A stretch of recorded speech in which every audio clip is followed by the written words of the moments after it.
Back now to the big political story of the day. Joe Sestak overtaking Arlen Specter in the Pennsylvania Democratic U.S. Senate primary race. Look at our brand new Rasmussen reports. The numbers show Sestak now with a 5 percentage point lead after once trailing the incumbent by double digits. Quite a turnaround.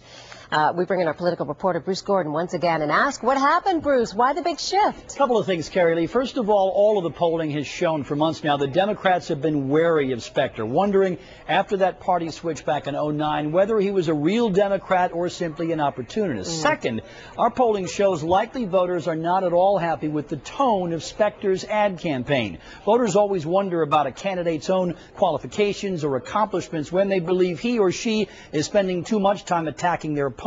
Here's how the likely voters see it. Specter's campaign, 35% saying it's been generally negative, just 22% saying it's generally positive. Now look at the Sestak campaign, just the opposite. 39% view it as generally positive, just 11% generally negative. Now ironically, Sestak's new attack ad, which blasts Specter for his party switch, may be one of the campaign's most effective.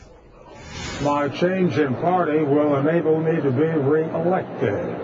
In a column in today's Philadelphia Daily News, the Specter camp says they don't know where that statement came from, and the Sestak camp, well, they won't say. Well, we can clear things up. The video is almost certainly ours, probably from a story we ran on this race just before the Specter-Sestak debate. On the left side of your screen, that's the Sestak ad. On the right side is our footage from a Specter news conference at 30th Street Station last May 1st, right after he announced his party switch. Identical. That comment from Specter, by the way, and the way he delivered it was a gift to Sestak as he tries to make the case that the incumbent became a Democrat only to save his Senate seat, Carrie Lee. And we're going to see it again and again and again. You know, Bruce, we've also got new polling up for the general election this November. How both candidates stack up next to Pat Toomey, the likely Republican Senate nominee. Absolutely. They mirror this trend of Specter on the decline, Sestak on the rise. Here are the numbers. If the general election were held today, Pat Toomey beats Arlen Specter by double digits, 50% to 38%. But a Toomey-Sestak race